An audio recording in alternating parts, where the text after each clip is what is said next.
You see one screen, right? Good. Good. So we get started. Hari Om, everyone. It's already, we are in the first March, March 3rd. So we'll get started. Om.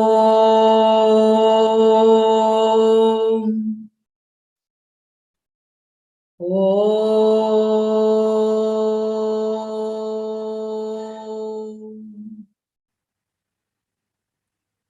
Om.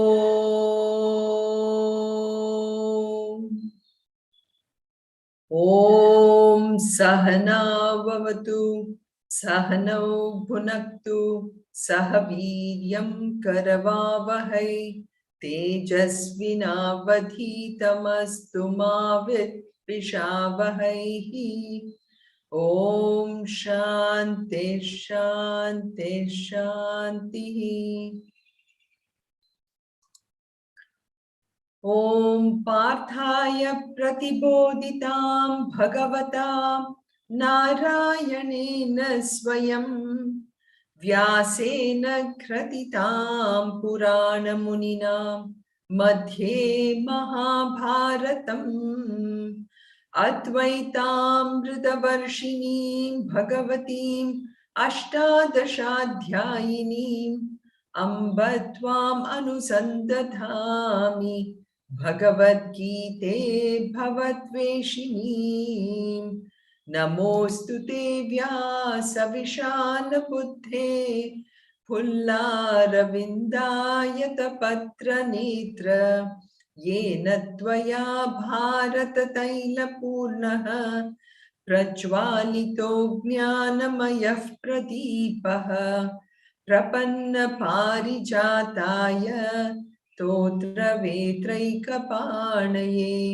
Jnanamudraya Krishnaya Geetamrutaduhe Namaha Sarvadharman Parityajya Mamekam Sharanam Braja Aham Tva Sarva Papebhyaha Mokshayishyami Ma Shuchaha.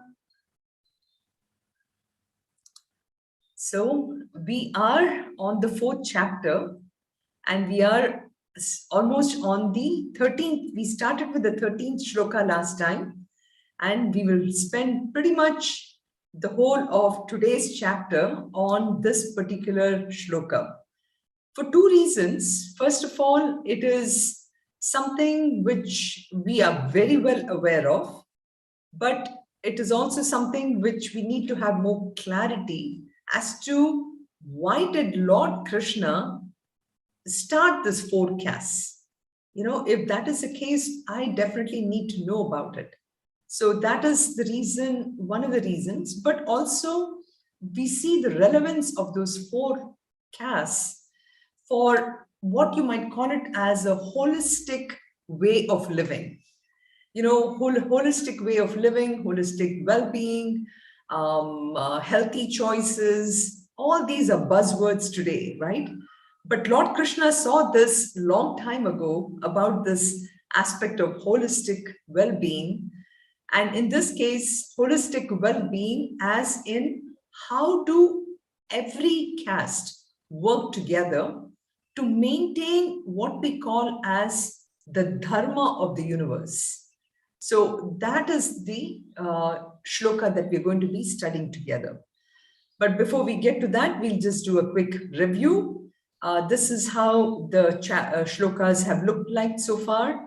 We looked at the Guru Parampara, the avatarhood, and where now we are focusing on really understanding this aspect of the varieties of devotees, because we see that no matter who we are, Lord Krishna has a place for us. We might be totally in devotion to him, or we might be working in the material world, doing all our jobs and everything. Still, Lord Krishna is there for us. And that is the beauty of our Hindu religion of Sanatana Dharma, because it says that even if you're just taking care of your own self and your own needs, Lord Krishna still is there to help us.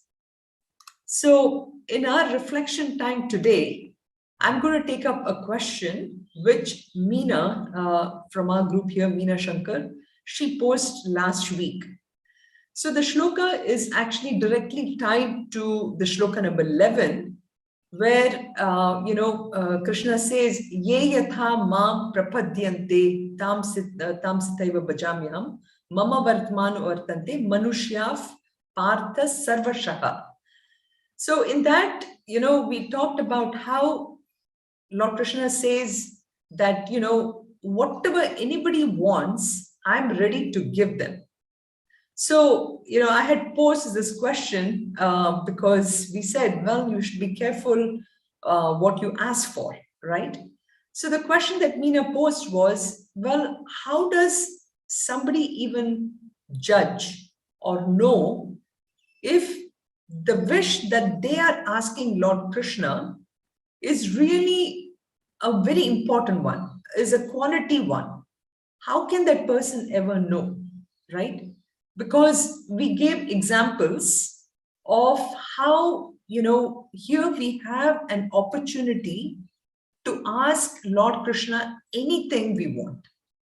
But yet, when we go to him, we ask him for something, such small things, like, for example, we gave the example that if I have a car, well, a Honda Civic is not enough for me. I want a BMW, So we ask him for such kind of things. Now, the question is, are we asking for the right things for us? And here we also have to be careful that this is not about when we go to Lord Krishna, we are asking for, sometimes, we pray for health. We pray for, say, somebody close to us. We want the person to be good, want the person to get better. Somebody has cancer, so we pray for the person. Now, that is not exactly what this question is really all about, because that question, which is where we have to pray for somebody's health, it is absolutely an important duty for all of us when we are part of a community, whether it is within our family or whether it is part of a society, that we pray for the health. So that is for sure, we need to do that. But here, the question is, how do I know that I'm asking for an absolutely the right kind of desire? Meena, is there anything you want to add to this question? I want to make sure that we understand the question properly. So, because last week when you discussed about, you said you should be very careful. So that's the reason why I put this question to you. So, whatever your thoughts are, I would like to hear from you. Okay. So the question when I said you should be careful for asking for wishes is that sometimes, we may ask for, as an example of, like suppose you're going to your boss and you go to your boss and you say, you know what, I'm really unhappy with what I'm doing today. Can I move to another group? Now, you may say that, and suppose within a week that you go there, your job gets eliminated. So then what happened? You went to the boss and you asked for something which it was completely out of your own sort of immediate selfish desire that you wanted to move.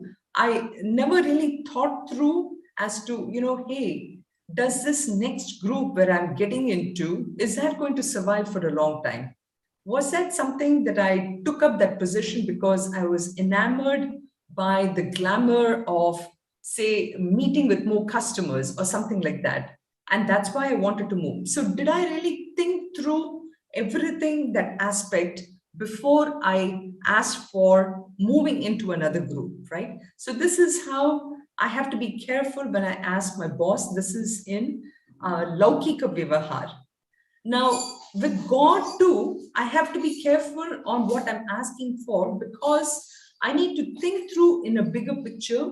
Is this really what I want? Because Lord Krishna will say that, hell, if this is what you wanted, I will give it to you, but you better think through what you want. So that is the careful part of it that we need to pay attention to from our side. I need to think through very carefully what I need, because Lord Krishna is there to give me whatever I need. So that it is in that context that I gave this particular example, a particular thing. And there is this beautiful story too, if you remember.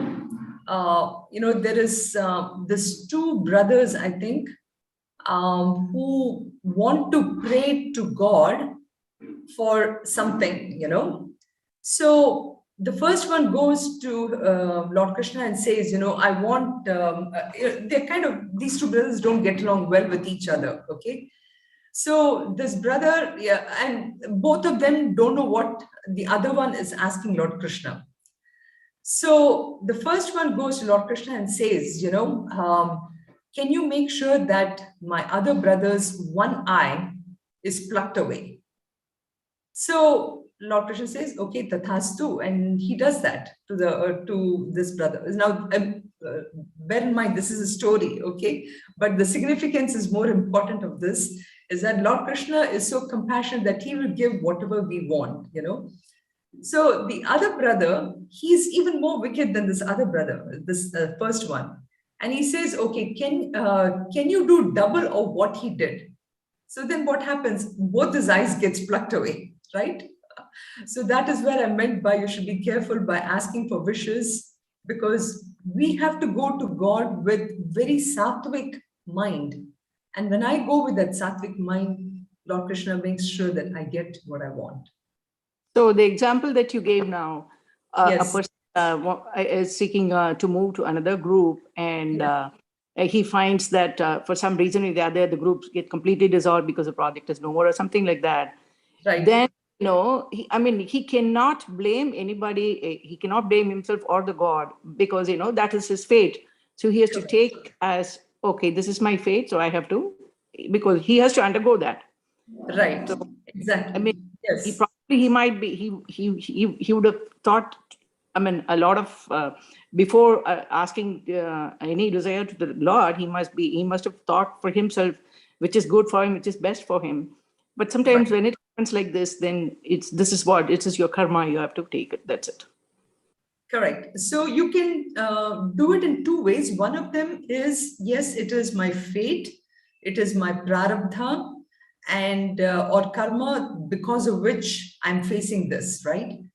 Now, if I look at it in that way, I might be a little more passive, or I might not exert myself and tell myself, oh, okay, this is my karma, that is why I got it. But on the other hand, if you look at it as, wait a minute, where did I go wrong? Why did I ask this? Why did I ask for this promotion? Why didn't I think through carefully what was happening? So this is the Purushartha aspect. Prarabdha aspect is, if you don't do anything, your life will go on the way it has been set in motion because of your previous actions. But at every second, every moment, actually Lord Krishna is telling us, did you think it through?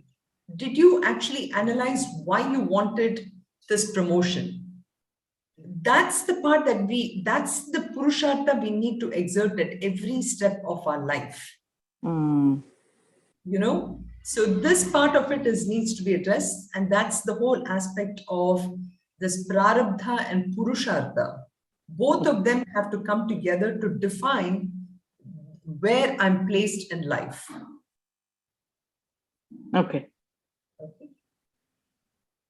Good. So I just brought this up as a reflection because I thought it's a very powerful question which we don't ask ourselves many times, But the key point about it is that when I said this, you should be careful is, am I placing enough thought every moment when I'm doing some action?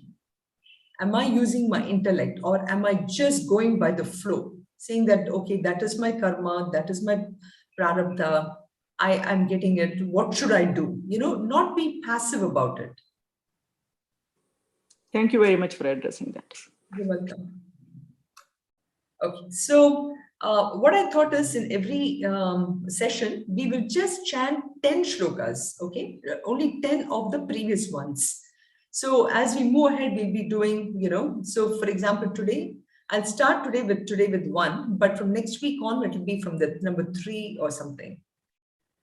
Om Shri Paramatmane Namaha Atha Chaturtodhyayah Shri Bhagavan Uvacha Imam Vivasvate Yogam Proktavanaham Avyayam Vivasvan Manave Praha Manurikshvakave Bravit Evam Parampara Praptam Imam Rajarshayo Viduhu Sakale neha mahata yogo nashthav parantapa sa evayam maya tedhya yogav proktav puratanaha bhaktosi me sakha cheti rahasyam hetaduttamam Arjuna uvacha aparam bhavato janma param janma vivasvataha kathame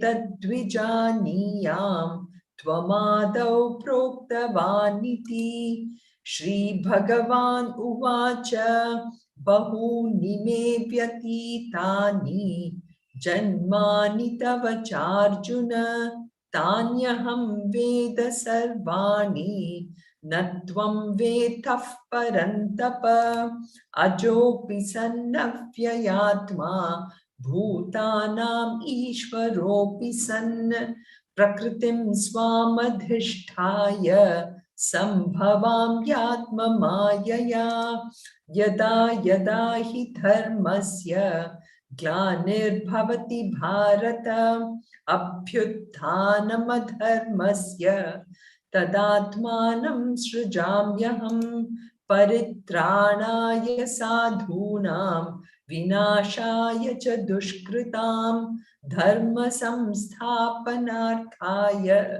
sambhavami yuge yuge janma karma cha me divyam evam yo veti tattvataha tyaktva deham punarjanma naiti mameti sorjuna vitaraga bhaya krodhaha manmaya mamupashritaha bahavo jnana tapasa puta madbhavamagataha ye yatha mam prapadyante tam stathaiva bhajamyaham mama vartmanu vartante manushyav partha sarvashah कांक्षन्तः कर्मणां सिद्धिं यजन्त इह देवताः क्षिप्रं हि मानुषे लोके सिद्धिर्भवति कर्मजा. So we had stopped up till here and we started with shloka number 13. Now shloka number 13 may seem like a slight deviation from the thought flow that Lord Krishna was trying to address. But it is not exactly so, because what Lord Krishna was trying to do was, when he said, Janma karma cha me divyam, evam yo veti tattvataha, tyaktva deham punarjanma vnaiti mameti sorjuna. So here, he wanted to tell that everybody has an opportunity to realize him, and him in the sense his tattva, in his essence, and that essence can be known by anybody. So that is both his divine birth and action. So the divine birth of it was addressed in the shlokas 10, 11 and 12.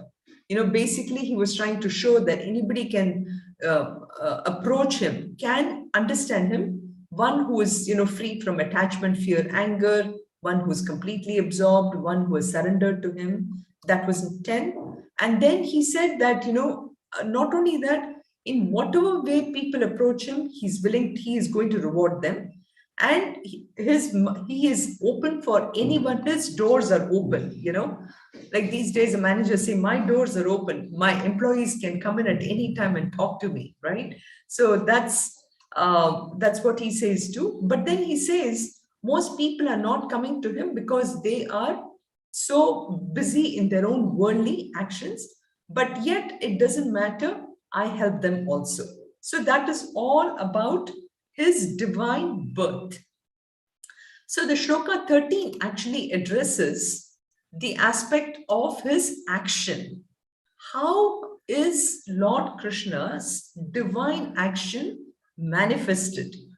So his divine action is manifested in the fact that he has classified the human beings. He has classified the human beings in such a way that everybody can actually have a role to play in keeping the sustainability of the universe. So this is, you might look at it as a holistic consciousness. In order to maintain the consciousness, the holistic aspect of it, that is what we call as dharma. To do that, every one of us have an opportunity to play in this, to keep that dharma itself. Unfortunately, that aspect of what Lord Krishna has said somehow got into over a period of time, and we're going to talk about all those aspects as to how and why this shloka got so misinterpreted, misrepresented, and because of which, India actually has got a kind of a bad name for the caste system, even though that same caste system is actually followed in many different ways in every part of the world. Every part of the world, this particular caste system is being followed, but then we as Indians, we don't have that knowledge, or we don't have the sort of the strength and the confidence to argue against people when they say that, your caste system is why, you people are suffering or anything. So that is the whole idea why the shloka warrants a lot of discussion today. So the shloka is Chatur Varnyam Maya Srishtam Gunakarma Vibhakashaha Tasya Kartaram Apimam Vidya Kartaram Avyayam. So the first one is the only thing that people have a problem.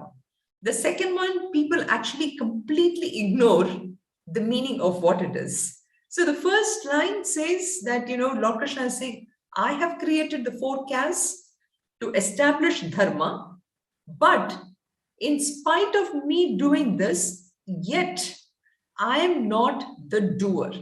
Tasya kartaram apimam vidya kartaram avyayam. The second line is so beautiful because he says, though I am the author thereof, know me as a non-doer, and I myself am completely partless, and I'm imperishable. I'm always there. So that is the shloka aspect. The second line, I just want to give one aspect of it. We will, of course, discuss it even further later.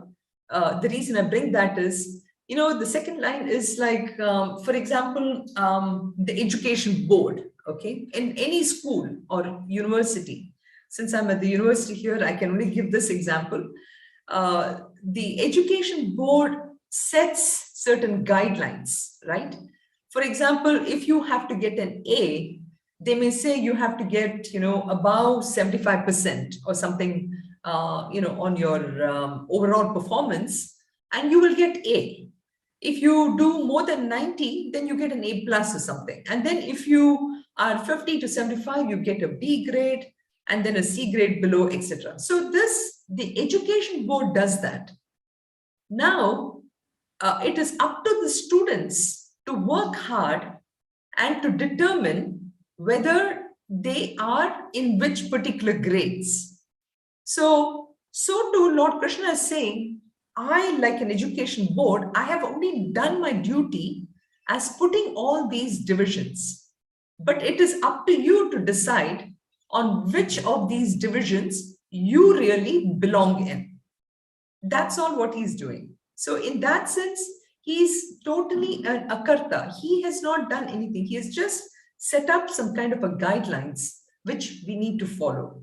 You know, so that's the beauty about this aspect of the caste system, is the divisions are there for a purpose so that everything runs smoothly. You know, I mean, anything and everything you see, even for example, a railway line, you know, to set up a railway line, a huge railway line, there's so much amount of planning and thinking and everything that goes in order to set a whole matrix of railway lines all over the world, even within a country, even within a town. That needs design and planning. And then you have the leaders, you know, the people who can lead in putting that whole railway line together, who can actually make sure, you know, they get people mobilized and everything. And then you need a lot of resources. The government has to spend crores of money here in order to set up the railway line itself. And then you need hard workers to set the railway lines, to to make sure everything goes well. So every part of the society is involved in putting this whole railway line together, right? So that is how Lord Krishna says that in the nature also, I have all these classifications. You know, whether it is this plant kingdom, animal kingdom, and then you have the smaller, smaller kind of insects. All this, there is a classification. If you come between the plant kingdom and the animal kingdom itself, you have the birds, the reptiles, etc. So all these have been so beautifully classified in nature. So when it comes to human beings also, we have the same thing.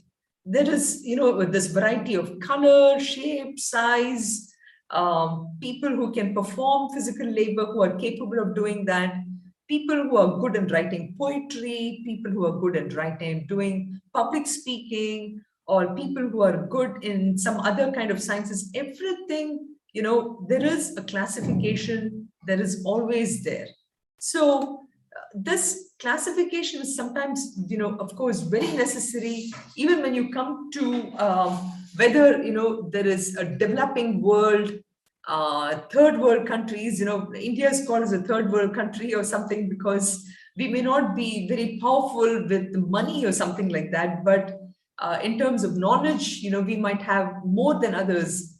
But all this classification is always there in one form or the other. Like in US, for example, you know, it's all a question of money. You know, it's a question of power, which determines a lot of things. And now we see in other part of the world, there's something else happening with regard to the war situation, which is happening between Ukraine and Russia and everything. It's a question of everyone wants power, some form of this classification, right? So classification has always been there. On one hand, we may say that, well, you know, aren't we all one?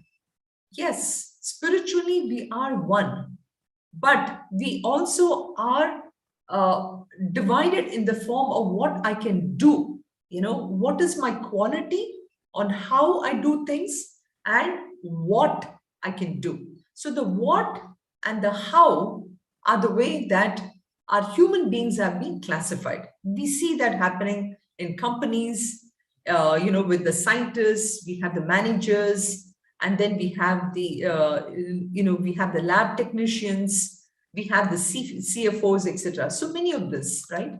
So this is exactly why Lord Krishna saw this happening long time ago, and he based it on karma and guna. So last time I put a chart up to show the karma versus guna, but I wanted to give a little more explanation by what I mean as karma here. So here we are looking at karma not really as prarabdha. Like, for example, when Meena gave the example, we talked about prarabdha, right? In the example of moving from one group. Here, karma is purely action. Okay, just purely action. That's how we need to look at it. So I put up this example to show what do we mean by classification by pure action. So when we look at action, there are three ways in which you can really classify action. One is where there is no action at all. So we call that as inactivity. So the interesting part is in our in Hindu, in Sanskrit as well as this one, a no action is also considered as an action. Okay, that's the beauty of it. So inaction is also non-action. That's how you look at it. Either non-action or action, activity, or high activity at a subtle level. So this is how you look at tamas, rajas, and sattva. Okay, so inactivity at the gross level where there is absolutely nothing happening, and rajas is activity where you actually see something happening, and sattva is actually also a lot of action is happening, but you don't get to see it. So the example which Swami Chinmayananda gives is a fan, just a simple fan, which is not rotating at all. Okay. Now that is, of course, inaction. Rajas is where you see the fan rotating and you can actually see the blades. Okay. So that is rajas. And sattva is you don't even see the blades and you think that, my God, maybe this fan is not really, nothing is happening. But actually in that person, there is a huge amount of activity happening at the subtle level. So this, you could look at it, just again, some examples here is tamas is, somebody who is just, lazy, just sitting down doing really nothing or sleeping, that is tamas. Rajas is somebody who really, and this sometimes you see in companies and, people who are going up and down, showing that they do a lot of work, where there is a high amount of an ego associated with that person, where, the person feels great when the person is recognized. All that is more of rajas. Rajas is activity, but activity with recognition.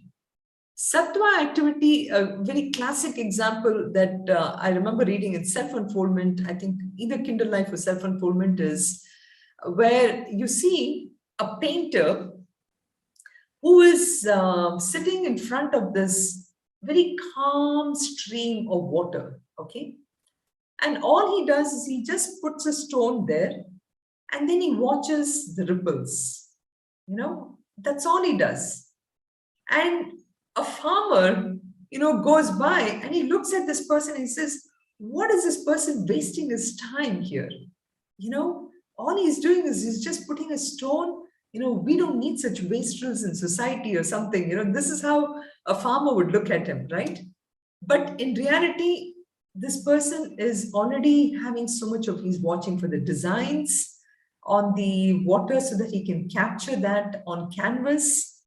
So much amount of activity going on at the very subtle level. So that is the karma based on action. So I just wanted to put this so one can clearly understand action, inaction, and a high level of action, and the subtle level, okay, at the mind level or intellect level. So we need all these things, and we'll come to that as well. So this three type of karmas, in a very simplistic sense, we'll come to a little more when we talked about the caste system. You can see that high level of thinking at the mind level is needed for somebody to become a thinker and decision makers, So that's why we have all these think tanks in companies. We have R&D, core R&D, like the company that I work for at BASF, they had pure R&D and applied R&D, So the pure R&D would be in Germany or in a couple of locations where people were very skilled in that aspect. And then Rajasic is, of course, like I said, CEO, leaders, managers, they have to, have a presence. They need to have a lot of charisma. They need to be able to lead people with a good tone and, good public speakers, a lot of those things. That is what a Rajasic trait is. Tamasic here, again, I put it as construction workers is not to show that they're lazy. That is not the point here. Here, the aspect is There's not too much of thinking work that is needed here. All we need is people who can follow directions. And this is actually so very important. We cannot, I cannot emphasize more this aspect of people who will follow direction and get the work done. Imagine if the construction worker thinks, imagine a construction worker is building one of these tall Empire State Building or something, and the person doesn't really know the whole aspect of what this design looks like. And the person decides, okay, let me just change this particular quality of brick to something else. The whole edifice is going to fall down, right? So that construction worker who can follow directions is very important. So it's only in that aspect I'm giving this aspect of karma here. Now, we're looking at the same sattva, rajas, tamas in the form of gunas. So you can erase your karma thing out right now, and let's focus on the gunas aspect. So a person who has a high level of sattva, has all these qualities. The person is very balanced, is totally very peaceful, has a good clarity of thought, and who's extremely creative, and who's extremely intelligent, and smart from the point of view, is able to see the connections between different things and put them together. These people operate at a very high level of thinking. They're not on the ground level. They are extremely high in terms of looking at the vision. I'm working with somebody like that right now, whose vision is to transform education completely. It's like, okay, nowadays education is so stressful.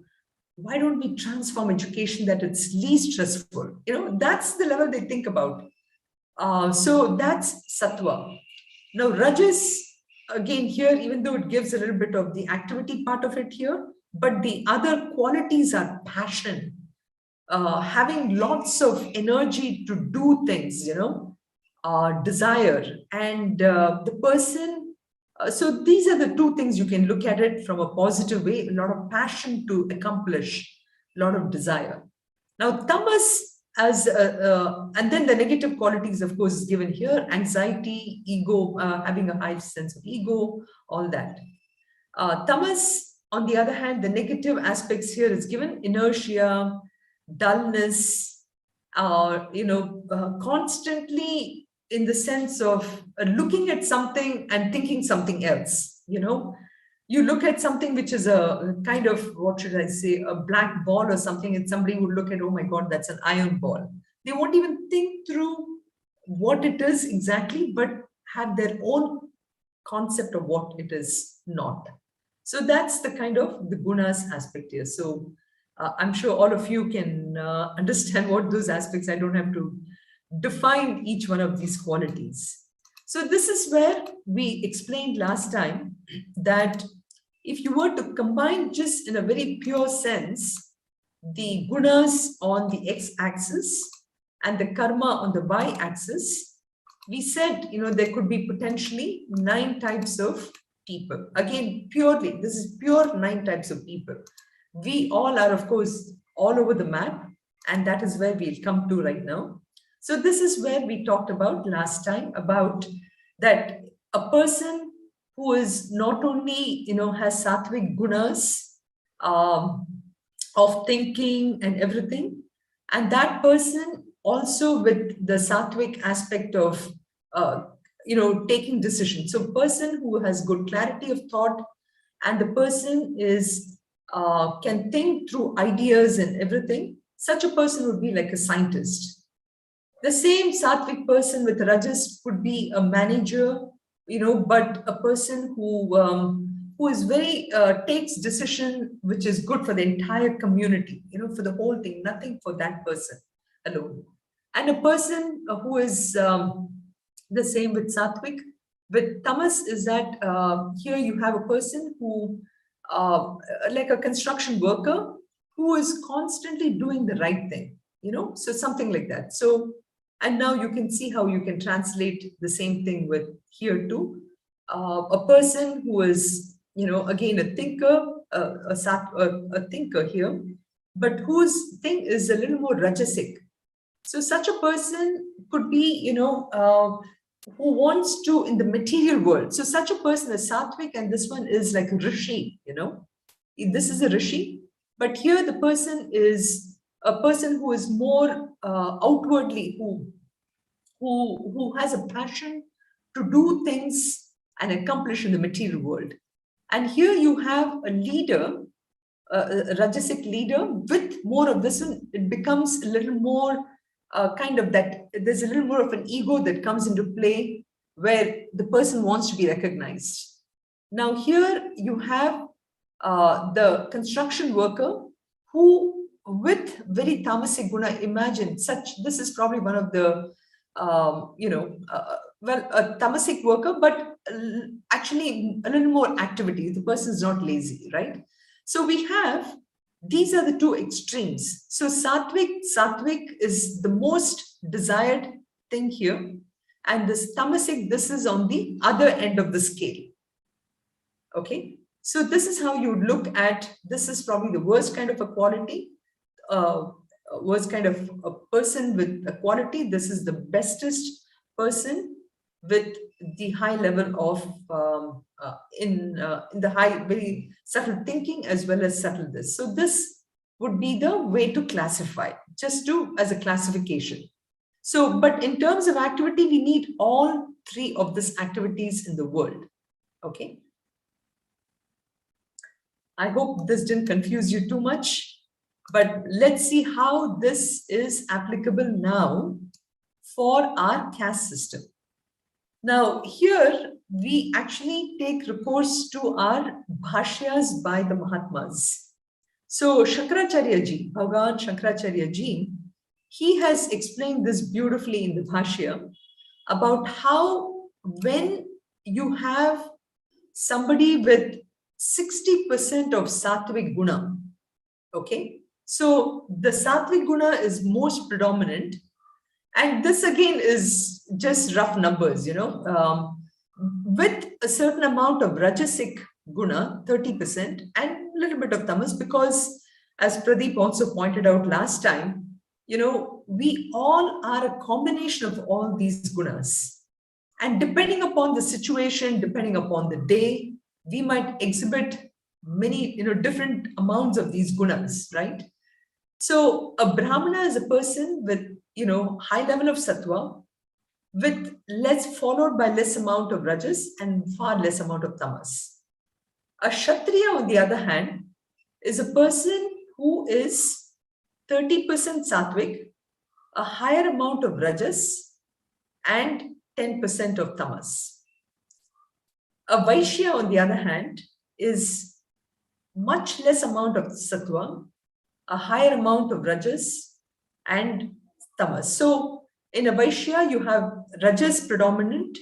In a Kshatriya, also you have rajas predominant. But in a Kshatriya, you have 30% of sattvic guna, whereas in a Vaishya, you have 30% of a tamasic guna. A Shudra, on the other hand, you have a high level of tamas, and 30% of rajas and 10% of sattva. So we basically, and I have a pictorial diagram here too, just to show you how it looks on a graph. High level of sattva, much less amount of rajas, and sattva here, high level of rajas, and again, high level of rajas here too, and sattva, and tamas and sattva here. The blue is sattvic guna, red is rajas, and the gray is, you have tamas.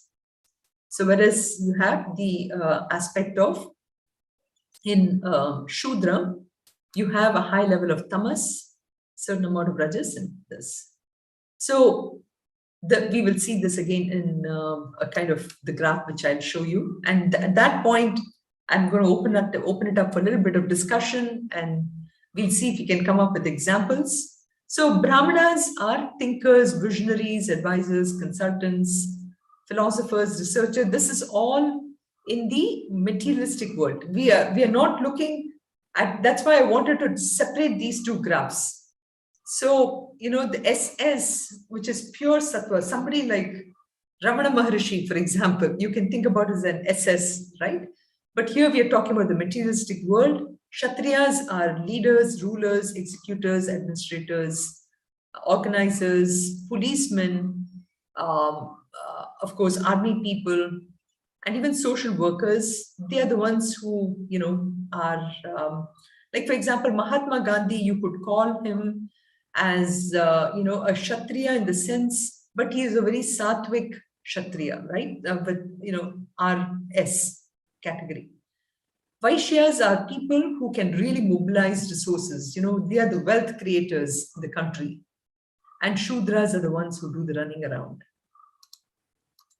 So now let us see how this fits in with our same classification with the Brahmanas, Kshatriyas, Vaishyas, and Shudras, and the same thing with the Gunas. So you see how we have a Brahmin with a lot of the Brahminical quality. You have this, and then you have a leader with Brahminical quality. You have a CFO kind of person, a Vaishya with Brahminical quality, who is looking out for the good of the community, the society. Then you have the Shudra, Shudra in the sense a construction worker, people who do jobs who really keep up the entire cosmos together by working hard, whose heart is all in their hard work, with the complete, like the example of janitor. I remember reading a story about a janitor in a school, how the students, this janitor would take care of all the students. He knew the students' name by, and if anyone didn't come, he would make sure that he would inquire about what happened to the child and everything. So when he retired, there was such a huge line of students who came to say farewell to him, And this I remember was said by the Johnson & Johnson CEO. He mentioned this, the school that he went to. He talked about the janitor in his school, So I look at him as this BS, who is a conspirator. And then now you have Kshatriya with a completely Brahminical, with very sattvic qualities. And then you have a Kshatriya who has a Kshatriya kind of qualities. And you know what? I think Arjuna fits right here. Not only was he extremely good as a Kshatriya, but he was also, he had the Kshatriya qualities of wanting to win the war and everything. Now here you have again a Kshatriya with a Vaishya with, more of maybe what is in it for me, or if I do this, how much more can I amass wealth? You see the whole, I think the spectrum, it covers the spectrum of professions, the qualities, so many different things. And then here you have a leader who is only for himself or herself. We can think about number of leaders or CEOs or country leaders, anything, with this kind of a quality. And then you have, a Vaishya with a Brahminical quality, with a lot of sattvic quality, who really wants to, who is very good in generating wealth, and who is now wanting to give it off to the society, and, and so that they can prosper. We can think of a lot of the Warren Buffett and everyone in this kind of a category, then you have a Vaishya with a Kshatriya kind of quality. Again, a little bit of an ego that I'm doing it. And then you have Vaishya with a Vaishya kind of a quality, which is, this is the negative aspects, or anywhere from positive to negative, or Vaishyas. And then you have the Shudras. And then you have, again, this is where I was saying the SS qualities, SB quality is such a good one, which is the janitor kind of quality. No, here we are talking about a Brahmin with a Shudra quality. So I think Amlan gave some good examples last time. What if a priest in a temple decides that all the money that goes in the hundi is only for me or something like that. That's the, on a very negative way, I'm saying something like this here. But you have a Kshatriya and then this. So I want to open this up now for some discussion, because Amlan, shared a beautiful, he kind of analyzed some of these aspects and he put that in a document. And I want to ask Amlan, would you like to share some of your thoughts from that in this, in relation to this matrix here?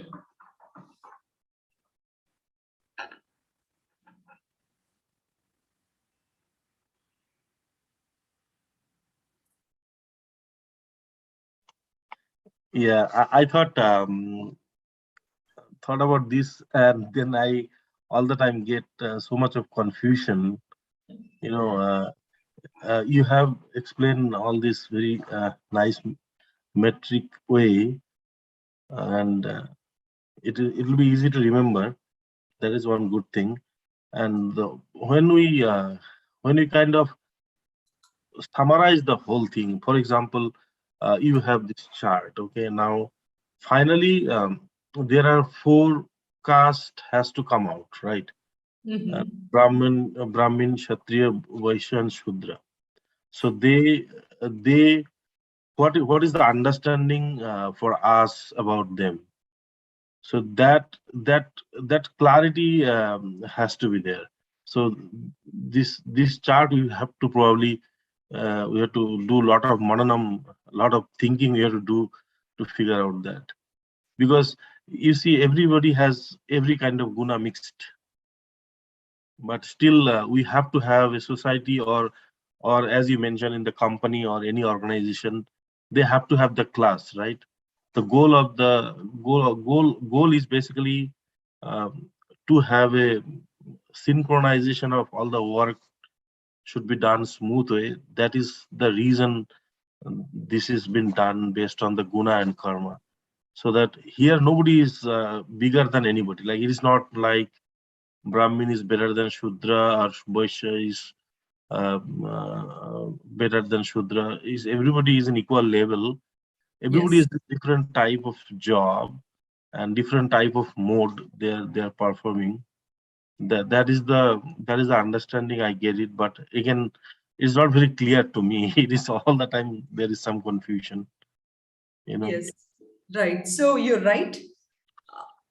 In a simplistic fashion, for any organization, for anything to work, we need 4 kinds of people.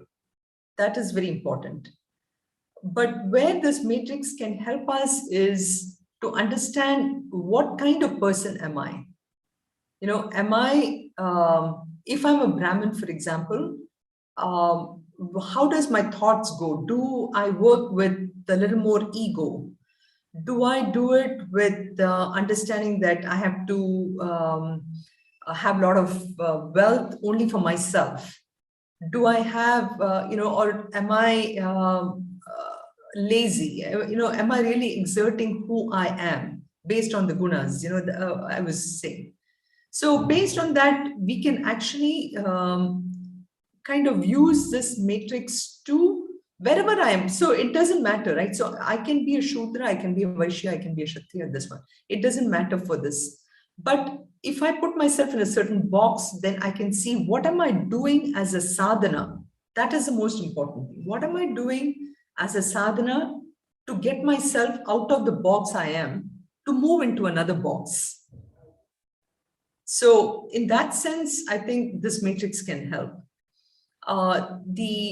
And that is, again, we're talking only about that aspect. I don't know if we can get to, I wanted to explain also 2 other levels of caste by birth and caste by power, that will come to maybe next week, we'll talk about that.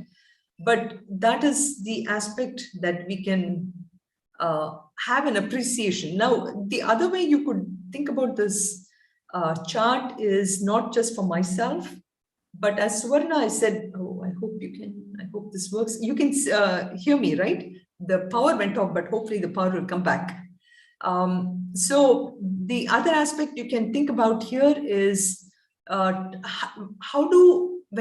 not to judge people. That is also very important. Today, when I belong to a particular caste, I feel that my caste is the most prominent caste or something like that. And that is not a good thing. Second thing is I get an appreciation of people where they are, not as a judgment of, okay, they belong to this box, so I will not talk to them. That is not how it should be. To recognize that just like I have my own weaknesses, there are people who have their own this. And everyone is different. Everyone have their own evolution. It just allows me to understand from that aspect rather than judging people for who they are. So that's how I look at this matrix. It's just a very simplistic matrix, not to confuse or, but more just to put it in perspective, I would say. Anybody else has anything to see how this chart can be of at least helpful for understanding, I would say? I think olden days only people were judged based on their caste, and then the gunas were assessed based on their caste. But nowadays, I don't think so. I mean, it is totally not there. I mean, people are not judged by their caste. I mean, their gunas are not judged by their caste or something like that. As you said, everywhere there are Sattvic people in all the four things. So I don't think. Yeah. Nowadays also educated people, when you look at this, when it comes to marriage, Brahmin by birth, they consider themselves as a Brahmin. They will look for Brahmin girl only, a Brahmin boy. And then maybe business class people who were considered as Boishya, they will probably go for business type or Boishya type of girl, right? So that we see all the time in Indian context. If I see, this caste system is very much there when it comes to marriage. Other time I don't know, but the marriage time I really see that people, maybe Iyengar will marry to Iyengar only. Iyer will marry to Iyer only. So this, even though educated people have understanding of this thing, but still they when it comes to marriage, they do that. And so we will actually that aspect I'm going to address it next week, the pros and cons, so to speak, because this is another thing that, well, maybe why don't I address it next week? It will be an interesting discussion, Yeah, I wanted to, my challenge, I'll tell you. For example, I wanted to fairly, very logically and fairly, I want to divide this four category: Brahmin, Kshatriya, and Vaishya and Shudra, which I am unable to do it. The reason is, suppose thinker you consider as a Brahmin. In a company, you say thinker, this class is a Brahmin. Now the problem is, this thinker, he can operate in all four modes or three modes: Rajasic, Tamasic, and Sattvic, right? Yeah. So, and because of that, now if we say a thinker, I really cannot say he's a good person or not, because he may not be a Sattvic person, right? Correct. That's where I feel challenged. Like when I say thinker and I say Brahmin as a Sattvic, that's where I get the challenge, because Brahmin may not be Sattvic all the time. Correct. That is why, breaking the matrix down into this level is helpful, because we psychologically think that, this person is a thinker, so this person must be brilliant. Yes. Must be highly respected. Yeah. Now, we may not necessarily know that this thinker is working for a nuclear company and producing bombs, and is going to destroy the whole world, right? Yeah. Something. So, in that sense, this matrix I thought was helpful to understand that not all thinkers necessarily are good people, or good in the sense, again, I'm using the word good in a very pure sense, but yeah. This matrix is very good in a sense. It gives us all the combinations, and it Yes. gives clarity that one person how he is moving around in all the boxes. Right, exactly. And a person can be Brahmin in the morning, they can be a Kshatriya when they go to work. Then, when they come home, they're a Shudra because they're just so tired. Yeah. So please do, whatever thoughts you have and you have questions, please do send me, because next week I want to discuss two things. What does caste by birth really mean? What are the pros and cons of being born in a family of, particular caste? That is one. Second thing is caste by power. Because if I look at US, the Vaishyas really are very much more prominent, right? Because Vaishyas, meaning if you have money, it's very important. You can live in US or whatever. So we'll talk a little bit about that. But let me leave you with one joke which I just found. How you cannot go between castes. Oh, it's already 8:02. So it's a joke between a doctor and a lawyer. The doctor is saying, actually, I'm not a doctor, I'm the healthcare administrator. And the guy is saying, the lawyer is saying, that's okay, but I'm not the patient, I'm his attorney. So this is the confusion in our society today, right? We don't know what our skills are. We take up professions and we create a khichdi everywhere, But again, I have to give you one more Guruji joke here, when Guruji talks about this joke about how, there's this party happening, and this is actually in the book, in one of the books that he wrote. I'll get the title. I read that in this. So in this party, what happens, this doctor sees his lawyer friend and he goes to him and he says, what do I do? Whenever I go to a party, people, all my friends, they come to me with some problem or the other and they ask for advice. How do I deal with such people? So the lawyer said, well, why don't you just tell them that every time that you give them an advice that you're going to send them a bill. Okay. So the doctor says, thank God you saved my life. I'm so happy. So then he goes home and he finds a bill in his mailbox, So lawyer was charging him also for the consultation that he gave.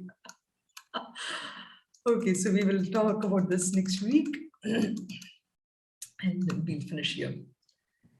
Sarve bhavantu sukhinah, sarve santu niramayaha, sarve bhadrani pashyantu, ma kaschid dukkha bhag bhavet. Om shanti shanti shanti.